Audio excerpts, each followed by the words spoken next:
You're scrolling through your feed at 2 in the morning, fully aware that an invisible system is feeding you content designed to keep you hooked, yet you keep scrolling anyway because you've accepted that resistance is futile. Your children have developed elaborate warning systems to alert their friends about disturbing content they know will appear. Yet, they never question why the algorithm keeps showing it to them in the first place. Welcome to the most dangerous psychological phenomenon of our digital age, a trap so sophisticated that its victims have become experts at surviving within it rather than escaping from it. In 1967, psychologist Martin Seligman made a discovery that would forever change our understanding of human behavior. He observed dogs in a controlled experiment where they were exposed to mild electric shocks they couldn't escape. Initially, the dogs struggled desperately to avoid the pain. They jumped, they scratched, they fought against their restraints with every ounce of energy they possessed. But after repeated exposure to inescapable harm, something profound happened. The dogs stopped trying. Even when Seligman later gave them an obvious escape route, they remained passive, accepting the pain as inevitable. They had learned that their actions didn't matter, that escape was impossible, that resistance was pointless. Seligman called this phenomenon learned helplessness, a state where repeated exposure to uncontrollable negative outcomes creates a belief that control is fundamentally impossible, leading to complete psychological surrender. This wasn't just about dogs or electric shocks. Seligman's research revealed a universal truth about mammalian psychology. When any creature, human or animal, repeatedly experiences a situation where their actions have no effect on outcomes, their brain begins to rewire itself. The prefrontal cortex, the region responsible for problem-solving and active coping, shows decreased activity. Meanwhile, stress hormones flood the system, creating a neurological pattern that expects helplessness. The creature doesn't just stop trying in that specific situation. The helplessness generalizes, spreading to other areas of life where control might actually be possible. Motivation disappears, hope evaporates. The being accepts powerlessness as their natural state of existence.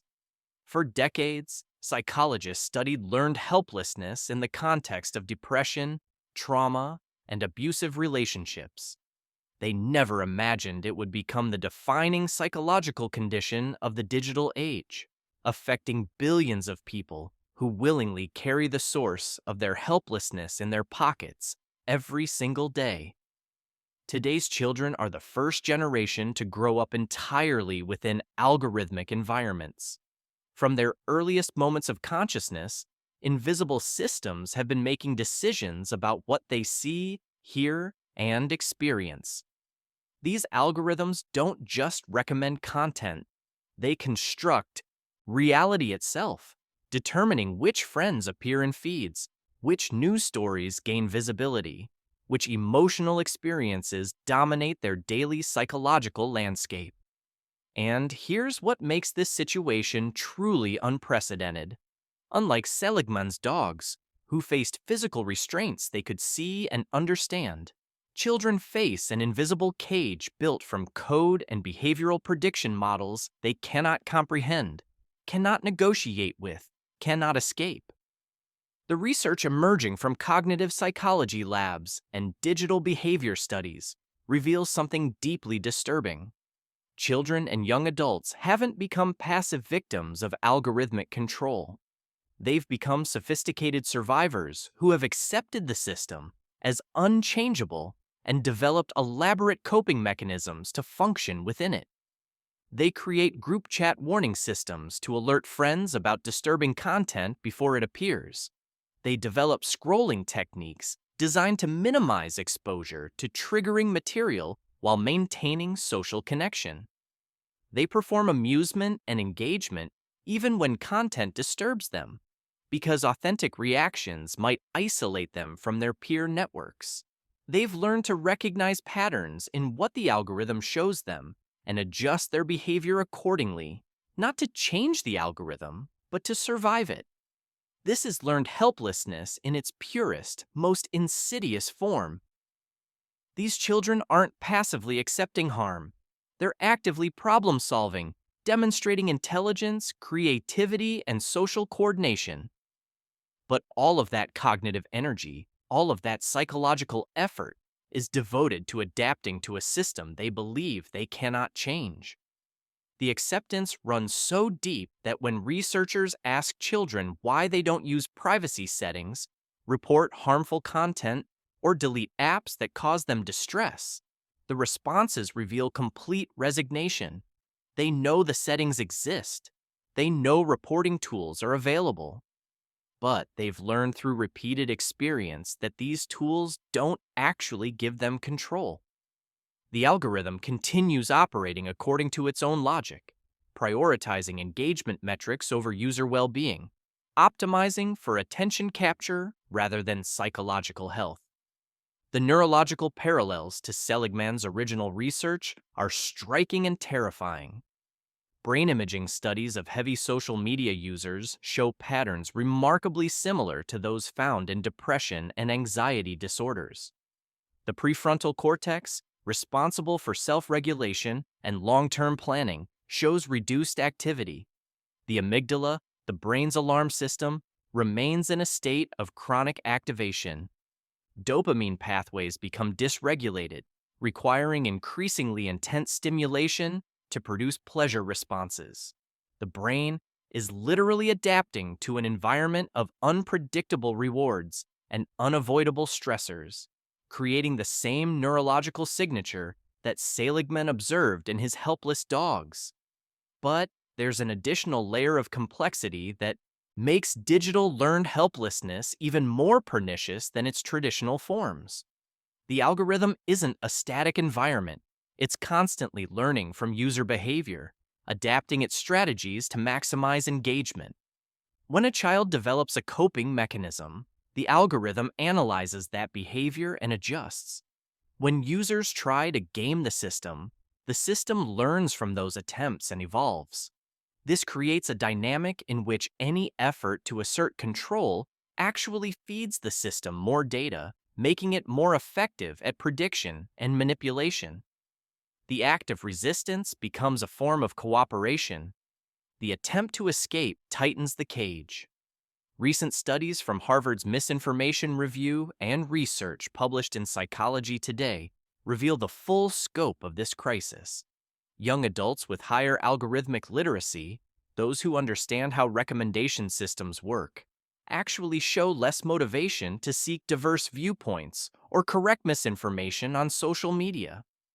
This seems counterintuitive until you understand learned helplessness. Knowledge without power breeds cynicism. Understanding how the system manipulates you, while simultaneously believing you cannot change it, creates a specific form of psychological suffering called algorithmic cynicism, a state of informed resignation where awareness of manipulation coexists with acceptance of powerlessness. The researchers found that young people know divisive content goes viral but wish it didn't. They understand that emotional outrage drives engagement but disapprove of the dynamic. They recognize filter bubbles but don't seek alternative perspectives. This isn't ignorance or apathy. It's adaptation to a perceived reality where individual action cannot influence systemic outcomes. The psychological energy required to maintain resistance in an environment designed to prevent resistance eventually becomes unsustainable. The mind chooses survival over rebellion, acceptance over exhaustion. Consider the implications of raising an entire generation in this psychological state. Self-determination theory, one of psychology's most well-established frameworks for understanding human motivation, tells us that three fundamental needs drive psychological health and well-being. Autonomy, the ability to make meaningful choices that shape your experience. Competence, the capacity to effectively interact with your environment. Relatedness, genuine connection with others. Algorithmic environments systematically undermine all three. Choices feel meaningless when an invisible system overrides them. Competence becomes impossible when the rules constantly change without explanation. Relatedness is mediated through a platform that prioritizes engagement metrics over authentic connection. When these fundamental needs go unmet, the psychological consequences are predictable and severe. People don't develop internal motivation. They don't build resilience or self-efficacy. They become dependent on external regulation, requiring constant feedback and validation from sources outside themselves. They develop what psychologists call a motivation, a state beyond simple lack of motivation where the person has fundamentally given up on influencing their circumstances. This is what we're creating at population scale, not through malice or conspiracy, but through the logical operation of systems designed to maximize engagement without consideration for psychological impact. The platforms know this.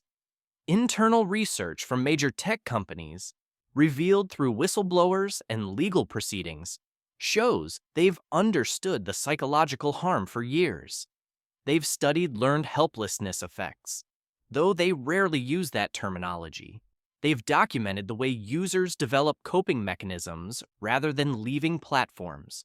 They've measured the exact point at which frustration turns to resignation, and they've made a calculated decision that engagement metrics matter more than psychological health, that shareholder value outweighs user well-being.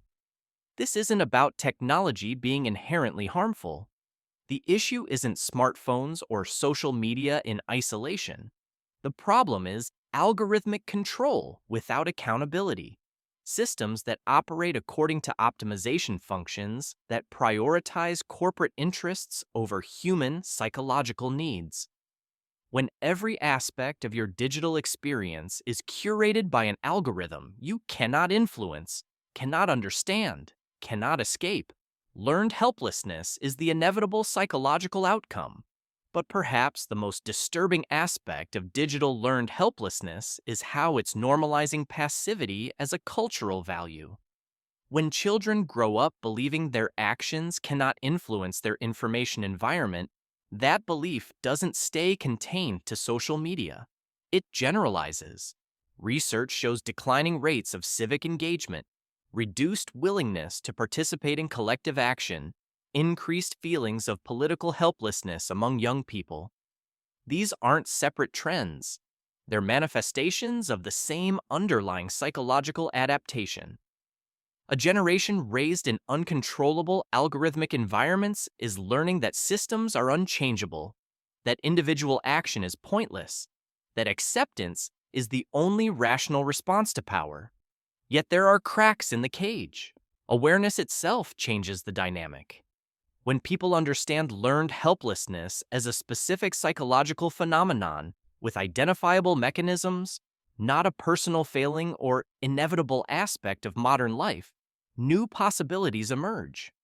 The recognition that resignation is a learned response, not a natural state, creates space for unlearning. Small acts of control, even symbolic ones, can begin rebuilding the neural pathways of agency. Deliberately seeking diverse information sources, manually curating feeds, setting strict time limits. These aren't just practical strategies. They're psychological interventions that challenge the learned helplessness pattern. Educational initiatives focused on algorithmic literacy need to move beyond simply teaching how algorithms work. Understanding the mechanics of manipulation doesn't prevent manipulation when you believe you're powerless to resist. The focus needs to shift toward cultivating a sense of agency, helping young people experience control over their digital environment, even in small ways. Research shows that perceived control, the belief that your actions can influence outcomes, is more important for psychological health than actual control. When people feel capable of shaping their experience, they engage differently with technology. Parents, educators, and policymakers face a critical choice. we can continue allowing an entire generation to develop learned helplessness as their default psychological state, accepting algorithmic control as inevitable and unchangeable. Or we can recognize this as the public health crisis it is and respond accordingly. That means regulation that gives users genuine control over algorithmic curation. It means platforms designed around user well-being rather than engagement metrics. It means teaching digital autonomy as a fundamental life skill alongside reading and mathematics. The dogs in Seligman's experiment could escape their learned helplessness through a specific intervention. Researchers physically moved them to safety repeatedly until they relearned that their actions mattered, that escape was possible, that they had agency. The neurological patterns of helplessness gradually reversed as new experiences created new neural pathways. The same potential exists for digital learned helplessness, but it requires recognizing the problem, understanding the mechanisms, and committing to systematic change at both individual and societal levels. Your relationship with algorithms doesn't have to be one of resignation and adaptation. You can question why you keep scrolling. You can refuse to accept that invisible systems should control your attention, shape your emotions, determine your reality.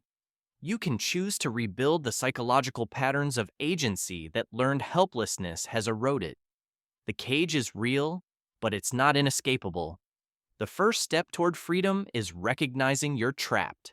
The second is refusing to accept that trap as unchangeable. If this exploration of digital psychology resonated with you, if you recognized yourself or your children in these patterns, hit the subscribe button. Give this video a like to push back against the algorithm that wants you passive. And drop a comment with your city so we can see how global this crisis has become. The algorithm may control what you see, but it doesn't control whether you choose to see clearly.